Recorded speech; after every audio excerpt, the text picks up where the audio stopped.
this is the LLiveshow, and it's episode 10. I'm Luke Cogliano, and because it's a pretty special episode, I'm just going to do this in one take, and we'll see if I can just finish this really quickly. So, the movies I saw this week were Insidious and Source Code. I loved both of them. They were really great films. Let's start with Insidious and just go through that really quick. So, Insidious was one really, really creepy movie. It was one of the scariest things I've seen in years, and I was absolutely blown away by it. It was such a strong horror film, and it worked so well. It had quite an amazing concept. The idea of was something really new to me. It was something that I was enjoying to think about, and it was really intriguing the whole time, and it was just something that really kept my interest, and I think can really keep an audience's interest throughout an entire film, and it definitely did that for me. This movie has a fantastic ending, by the way. It plays out really well, and then by the end, they couldn't have done any better. Like, you think you know what's going to go on, but you just get completely thrown a left turn, and it's quite amazing. And just because of that, it just added to how great this film was. And it's a surprisingly good movie. Like, coming into this film, I didn't have great expectations for it. I thought it was just going to be some lame Exorcist movie, but it turned out to be really original and just something that I was not expecting it at all. And I was really pleased by that, and I was glad that I got to see this because it was just so good, and I loved it a lot. And this whole movie is nonstop insanity, and you're just always you're always trying to pick up what's real and what's kind of abnormal, and it's just some of it's really interesting to piece out and figure out what's going on, and it's just really incredible that they made this as interesting as a film that they did, and that they used so many different elements to be all centered around this one little kid, and it just, because there was so much variety, it really played on so many interests for different people to have.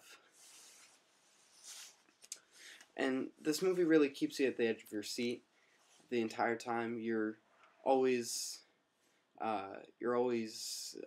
waiting to be scared. You almost never see things coming, or you will, and you'll be like, oh, when's it gonna happen? When is this person gonna strike or whatever? And you always jump when it happens, even if you can kind of guess when it will be. But it was just amazing how they used so many great scares in this, and how they just had it so how they made it so that it wasn't just stale and just this boring, continuous reel of pop scares, like some other new horror films these days, where it's just mostly boring pop scares that keep coming up and keep coming up.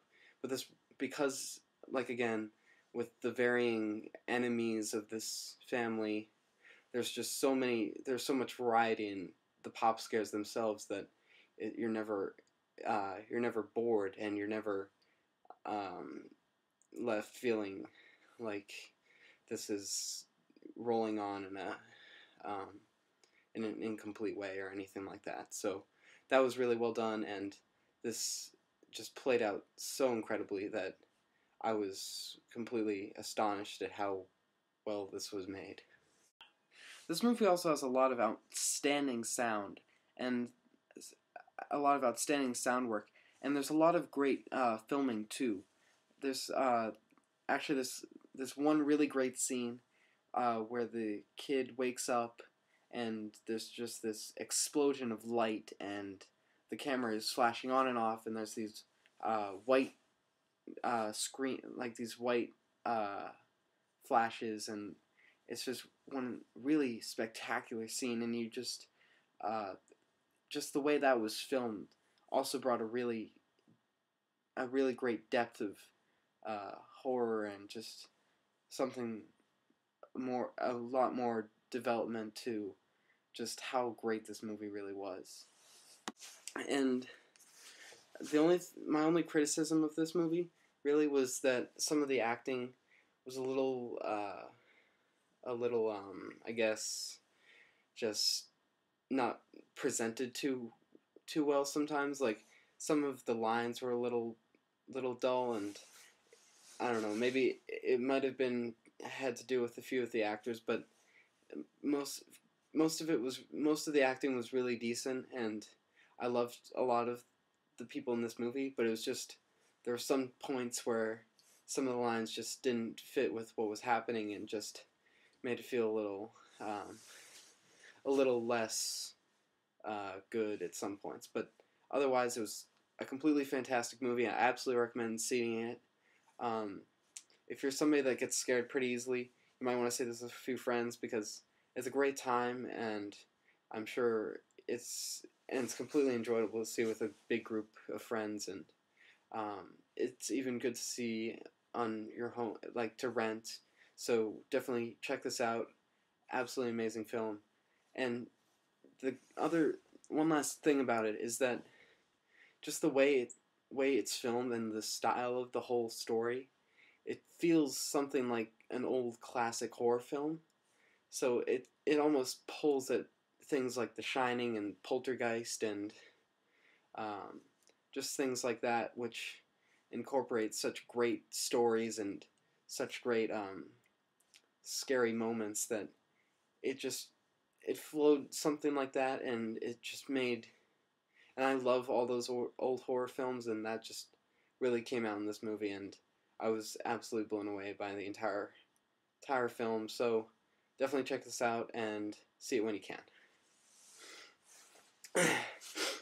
So source code, um, I was really impressed how they were able to keep my interest throughout the entire film.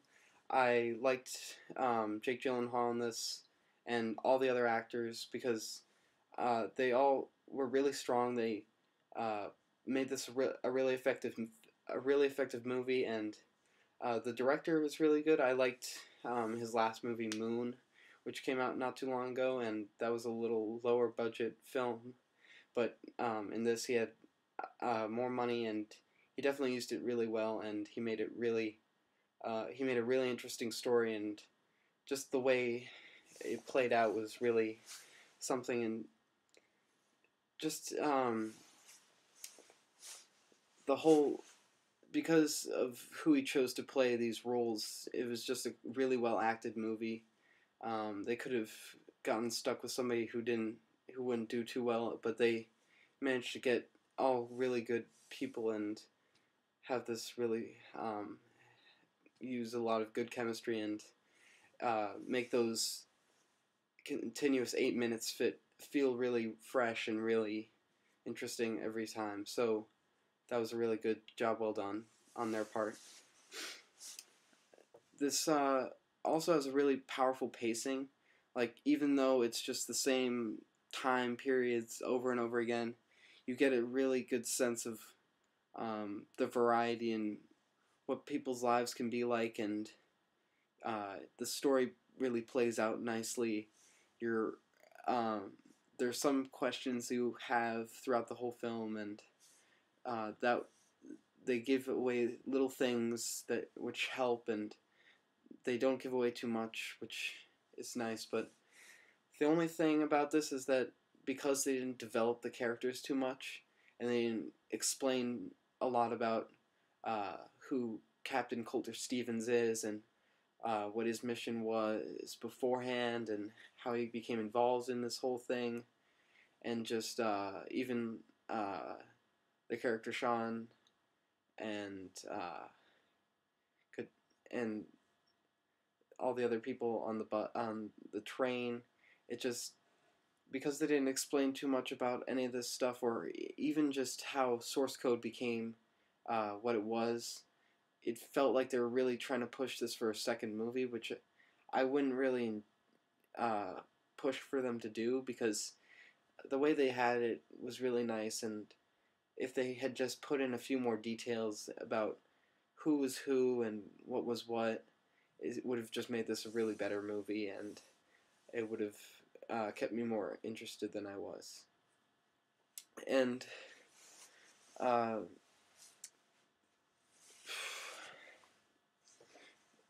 the ending doesn't... The way this is ended is basically you're left with them going out and basically making a new strand of time, and I thought that was pretty interesting. I liked that concept of this movie and the way that was working and how they explained that. And I think, I mean, you know this in the movie, and I don't think that knowing that part of the movie ruined it at all. Like, you knew that, oh, he's gonna like stop the terrorist and get everybody safe. But it really worked out, and I wasn't really affected by that, and I felt like it was okay for them to do that at this point of the film. And I mean, in the conclusion, it worked out really well and made it a really effective movie. So, yeah, I mean, mainly, my only problem with this was that they didn't develop much of the story or the characters too much, and if they had, it would have made this a lot better. So, check this out. Maybe just, you can go see it in theaters. It's not something you have to absolutely rush to, but definitely rent it, because it's a lot of fun to watch, and the characters have great chemistry in this movie. So, definitely give it a shot and see what you think, because it's a really incredible movie. So that's the end of this episode. I will have another one next week, but after that, there will be no episode the week after, because I'll be on vacation. So just come back next week, enjoy that episode, and then I'll see you guys in a little while after.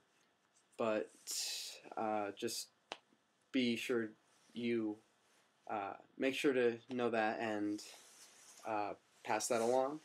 So, as always, you can subscribe up above, you can leave a comment down below, send a video response, and today's question of the day is, because of this kind of old-fashioned classic storyline and feel of Insidious, what is your favorite classic horror film?